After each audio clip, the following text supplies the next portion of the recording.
नमस्कार, आप देख रहे हैं खबर तो समझिए। मैं हूं आपके साथ अली मतर और बुलेटिन की शुरुआत बड़ी खबर से कर लेते हैं। बिहार में कोरोना के मामले लगातार सामने आ रहे हैं। बिहार में कोरोना के 2999 नए केस सामने आए हैं। 24 घंटे में 6 लोगों की कोरोना से मौत भी हुई है। पटना में सबसे ज्यादा 1431 नए केस सामने आए हैं। 24 घंटे में 2999 मामले सामने आए हैं। हालांकि ये मामले बीते कल से कम हैं, लेकिन फिर भी लगातार मामलों में इजाफा देखा जा रहा है। 2999 नए केस सामने आए हैं और आपको बता दें, इसके साथ ही एक्टिव केस की संख्या बढ़ती जा रही है। 24 घंटे में 6 लोगों की मौत भी हुई है। और चलिए इस खबर को समझते हैं। दरअसल सरकार के फैसले का असर दिखने लगा है। कल के मुकाबले कम केस आए हैं। अगर आज की बात करें तो 2999 मामले सामने आए हैं। ये कल की अपेक्षा कम है। कल 3756 मामले सामने आए थे। हालांकि पटना में स्थिति अब भी विस्फोटक बनी हुई है। सिर्फ पटना में ही 1431 नए केस सामने आए हैं। मतलब ये कि आधे केस सिर्फ पटना से सामने आ रहे हैं और ऐसे में संक्रमण की रफ्तार राजधानी पटना में ज्यादा दिख रही है। यानी कि शहरी इलाकों में लोग ज्यादा लापरवाह दिख रहे हैं। बिहार में दूसरी लहर में कोरोना अब तक का रिकॉर्ड तोड़ता जा रहा है।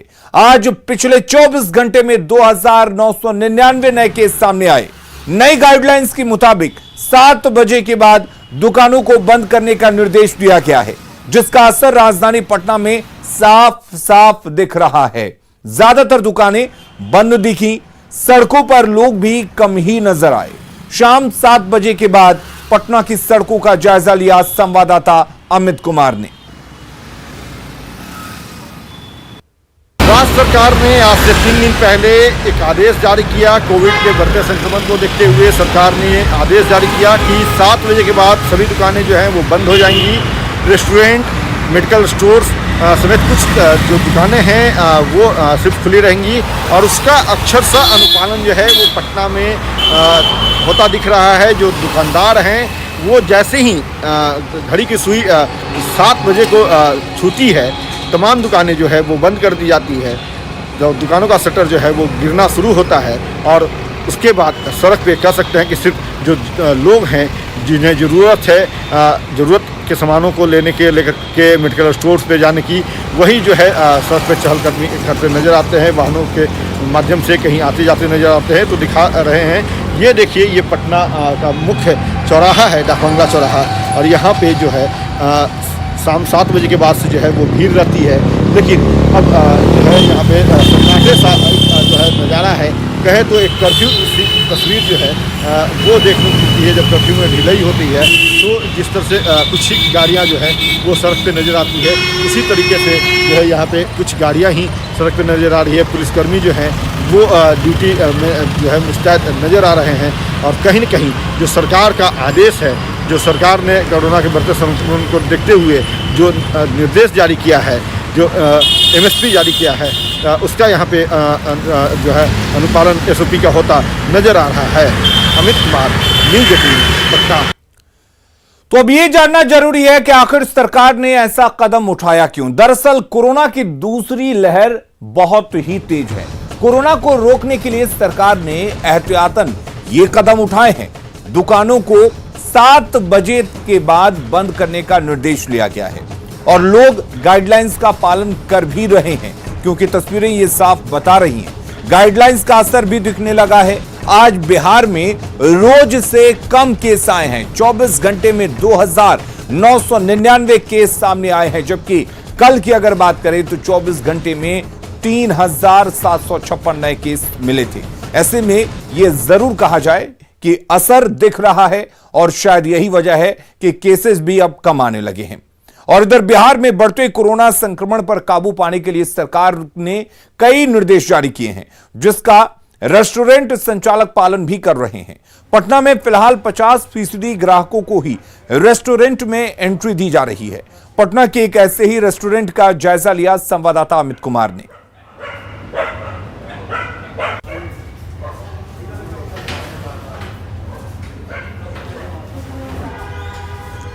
तो 50% ग्राहकों को अनुमति दी जा रही है नए गाइडलाइंस के मुताबिक। इसके अलावा ये कहा जा रहा है कि आप सैनिटाइजेशन करेंगे और पूरी तरह से साफ सफाई की व्यवस्था रखी जाएगी। रेस्टोरेंट मालिक सोशल डिस्टेंसिंग का पालन करेंगे और इन सब का असर भी दिख रहा है। पटना में 7 बजे के बाद जो है वो दुकानों को बंद रखने का निर्देश है और जो रेस्टोरेंट्स हैं वो 50% कस्टमर के साथ खुले रहेंगे। कस्टमर जो हैं, जो खाने के शौकीन हैं, वो रेस्टोरेंट में आकर के लजीज व्यंजनों का लुत्फ उठा सकते हैं। और इस दौरान हालांकि जो रेस्टोरेंट संचालक हैं उन्हें सोशल डिस्टेंस जो है 50% कस्टमर को ही एंट्री देनी है। साथ ही थर्मल स्कैनिंग से कस्टमर की जांच करनी है, सैनिटाइजेशन जो है वो करना है उनके हाथों का। तो ये जो है इसका अनुपालन यहाँ पटना के रेस्टोरेंट्स में किए जा रहे हैं। ये देख सकते हैं कि ये पटना के रेस्टोरेंट हैं और यहाँ पे जो गार्ड हैं वो सबसे पहले कस्टमर की जो है थर्मल स्कैनिंग करते हैं। हमारा भी इन्होंने थर्मल स्कैनिंग किया है, देख सकते हैं। थर्मल स्कैनिंग करके ये अंदर जाने की अनुमति ये देते हैं। तो हम दिखाना चाहेंगे कि ये देखिए यहाँ पे जो कस्टमर हैं रेस्टोरेंट्स में वो काफ़ी दूर बैठे हैं। 50% कस्टमर ही चूँकि उनके रेस्टोरेंट में अनुमति है तो यहाँ पे उसका अनुपालन जो है वो पूरे तौर पे किया जा रहा है। कस्टमर को दूर दूर बैठाया जा रहा है और जो सरकार ने गाइडलाइन दिया है उसका अनुपालन यहाँ किया जा रहा है। तो मैनेजर भी हमारे साथ जानते हैं, बात करते हैं इनसे। क्या नाम हो आपका? मनीष कुमार। मनीष जी, ये बताइएगा कि जो सरकार का निर्देश है उसका हम भी देख रहे हैं कि अनुपालन यहाँ हो रहा है। मास्क है या सैनिटाइजेशन है, किन किन बातों का आप लोग ध्यान रख रहे हैं? हम लोग कस्टमर को है कि एक टेबल गैप करके बैठाते हैं डिस्टेंस करके, और कस्टमर को है कि बिना मास्क के एंट्री नहीं लेते हैं। जो गाइडलाइन है उसका अनुपालन होता रहे। और यहाँ पे ये जो है तस्वीरों में दिख भी रहा है कि रेस्टोरेंट संचालक जो हैं वो सरकार की गाइडलाइन का अक्षर से अनुपालन कर रहे हैं। अमित कुमार, न्यूज़ 18 पटना। और देश और दुनिया के कई शहरों की तरह रांची में भी कोरोना ने कोहरा मचा रखा है। रांची में कोरोना से होने वाली मौतों ने सारे रिकॉर्ड तोड़ दिए हैं। पिछले 10 दिनों में रांची के शमशान और कब्रिस्तान में शवों के आने की संख्या में बेतहाशा बढ़ोतरी हुई है। लिहाजा शवों के दाह संस्कार में भी दिक्कतें आ रही हैं। रांची के हरमू मुक्ति धाम में तकनीकी खराबी की वजह से शवों का अंतिम संस्कार नहीं हो सका, जिसे देखते हुए घाघरा शमशान घाट में वैकल्पिक व्यवस्था की गई।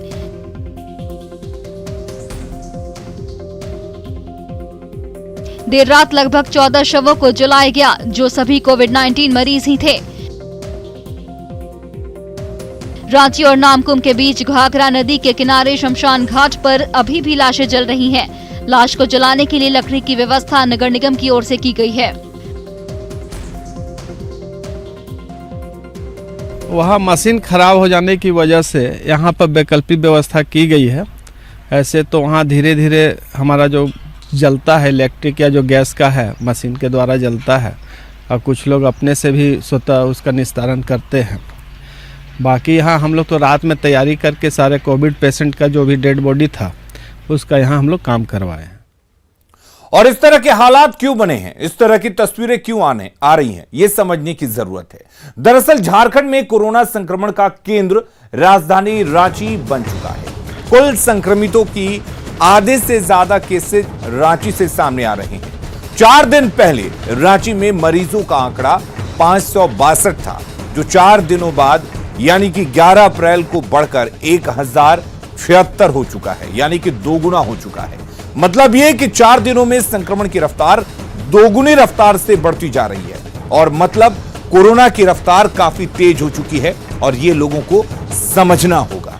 अगली खबर का रुख कर लेते हैं। बेतिया में ऐसा मामला सामने आया है जहां एक शिक्षक को बिना टीका लगवाए ही वैक्सीनेशन का प्रमाण पत्र मिल गया। जाहिर तौर पर यह बड़ा सवाल है सिस्टम की संजीदगी पर। पहले यह रिपोर्ट देखिए। कोरोना के बढ़ते मामलों पर ब्रेक लगाने के लिए कोरोना वैक्सीनेशन की रफ्तार बढ़ा दी गई है, लेकिन इस वैक्सीनेशन अभियान में स्वास्थ्य विभाग की बड़ी लापरवाही भी सामने आ रही है। आलम यह है कि बगैर टीका लगाए ही टीकाकरण किए जाने का प्रमाण पत्र दे दिया गया है, जिसने व्यवस्था पर सवाल खड़ा कर दिया है। दरअसल यह पूरा मामला बेतिया अनुमंडल क्षेत्र के जीएनएम स्कूल टीकाकरण केंद्र से जुड़ा हुआ है, जहां एक सरकारी शिक्षक को बगैर टीका लगाए ही शिक्षक को टीका लगाए जाने का प्रमाण पत्र दे दिया गया, जिसकी शिकायत शिक्षक ने डीएम से लेकर सिविल सर्जन तक से की है, जिसके बाद विभाग में हड़कंप मच गया है। शिक्षक का नाम सागर कुमार है, जो मुफस्सिल थाना क्षेत्र के हरिवाटिका चौक के निवासी हैं। बेतिया ब्लॉक में गए हुए थे कोविड वैक्सीन के लिए। उसके बाद मेरा रजिस्ट्रेशन कर लिया गया है, मोबाइल पर मैसेज भी आ गया है कि हाँ आप वैक्सीन ले लिया गया है, लेकिन अंदर जाने पर और यह समझना जरूरी है कि वैक्सीनेशन के लिए रजिस्ट्रेशन के लिए क्या कुछ करना होगा। अगर आपने ऑनलाइन रजिस्ट्रेशन नहीं करवाया है तो भी आपको क्या कुछ करना होगा, यह जानना जरूरी है। सबसे पहले वैक्सीनेशन का काम आपको बता दें जोर शोर से इस वक्त चल रहा है। 10 करोड़ से अधिक वैक्सीन की डोज लगाई जा चुकी है पूरे देश में।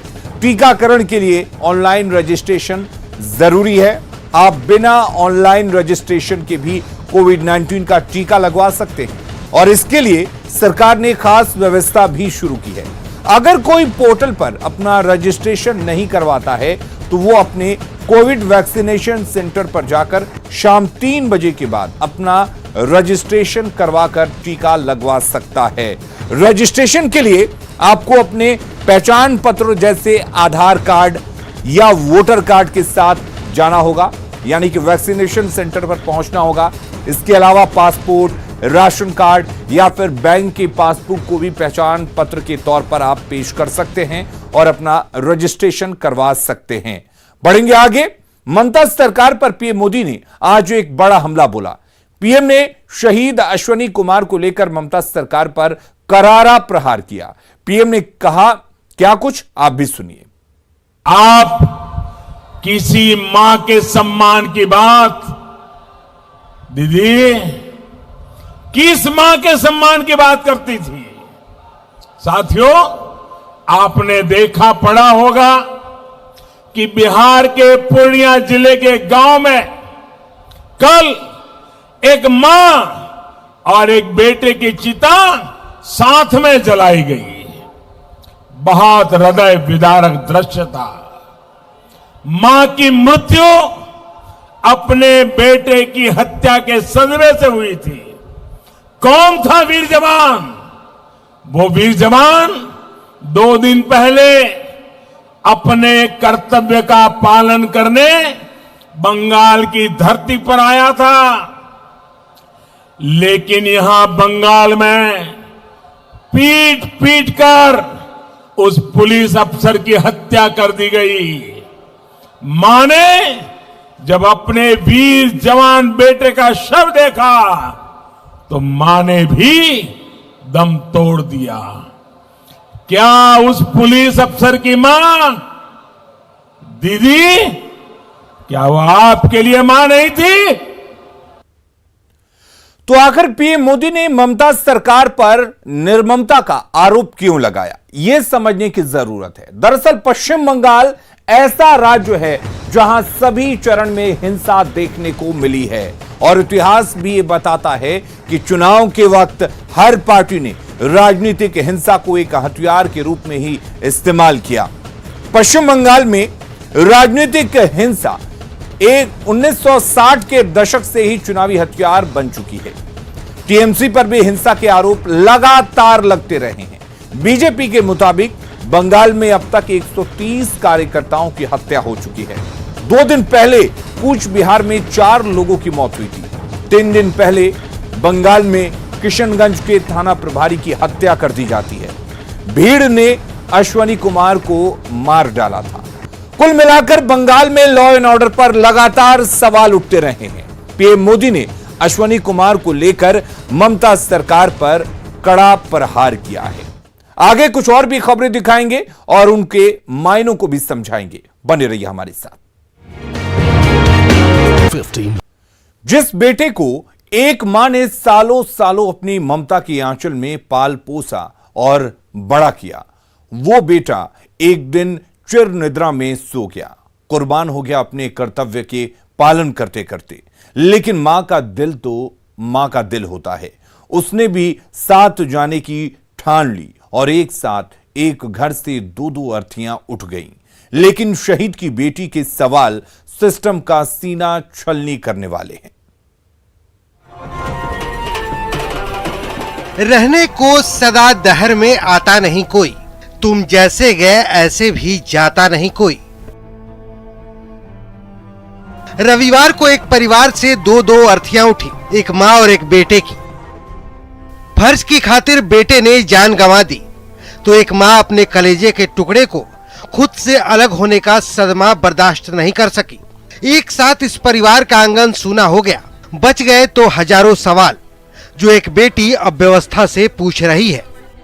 मेरे डैडी ईमानदार थे, इसीलिए उनको ये सजा मिली। ईमानदारी के बल पे इतने दिन नौकरी करने के बाद ईमानदारी से 5 साल पहले हमने घर लिया, उसका भी लोन नहीं दिया था और मेरा एडमिशन उन्होंने इतना लग के करवाया। मेरा भाई अभी वो अग्नि क्रिया करेगा, अभी वो आग देगा, सोचिए कैसे देगा। बड़ा होगा तो क्या बताएंगे उसको कि पुलिस ऑफिसर भी नहीं, कुछ पुलिस डिपार्टमेंट के ही लोगों ने मिलकर मार दिया डैडी को। क्या लगा इस घटना के पीछे क्या किस तरह की साजिश है? साजिश ही है। उन्होंने किशनगंज शांत इलाका था, इसीलिए उन्होंने गन का इंचार्ज नहीं लिया था। तब उनको रेड पे बंगाल कैसे भेज दिया? किशनगंज में कुछ होता तो कोई अलग बात थी, बंगाल भेज दिया और बंगाल में वहाँ की पुलिस नहीं आई। पहले किशनगंज से पुलिस जाना जरूरत था, बंगाल में और कोई स्टेट नहीं था और कोई लोग नहीं था और कोई पुलिस इंस्पेक्टर नहीं था, मेरे डैडी ही थे। और उसके बाद बाकी जो लोग उनके साथ गए थे वो सब वापस बच के आ गए सलामत एक खरोच के बिना। मेरे डैडी इंसाफ, जल्द से जल्द इंसाफ। थानेदार बेटा शहीद हो गया, इसीलिए मां ने प्राण त्याग दिए। लेकिन इन 3 मासूमों का क्या होगा जिनके माथे से पिता का साया हमेशा हमेशा के लिए उठ गया? सवाल सिस्टम से है, सवाल उस तंत्र से है, सवाल उस मां माटी मानुष की सियासी आंच पर रोटी सेकने वालों से है। किस मां के सम्मान की बात करती थी? साथियों, आपने देखा पढ़ा होगा कि बिहार के पूर्णिया जिले के गांव में कल एक मां और एक बेटे की चिता साथ में जलाई गई। बहुत हृदय विदारक दृश्य था। मां की मृत्यु अपने बेटे की हत्या के सदमे से हुई थी। कौन था वीर जवान? वो वीर जवान 2 दिन पहले अपने कर्तव्य का पालन करने बंगाल की धरती पर आया था। जाहिर है बंगाल से निकली बेरहमी के लिए बिहार की हर आंख में आंसुओं की शक्ल में सवालों का सैलाब खड़ा है, जिसका जवाब देना होगा। पूर्णिया से कुमार प्रवीण के साथ ब्यूरो रिपोर्ट, न्यूज 18 नेटवर्क। और हमारे इस खास बुलेटिन में फिलहाल के लिए इतना ही, लेकिन खबरें लगातार जारी रहेंगी। आप बने रहिए न्यूज 18 बिहार झारखंड के साथ।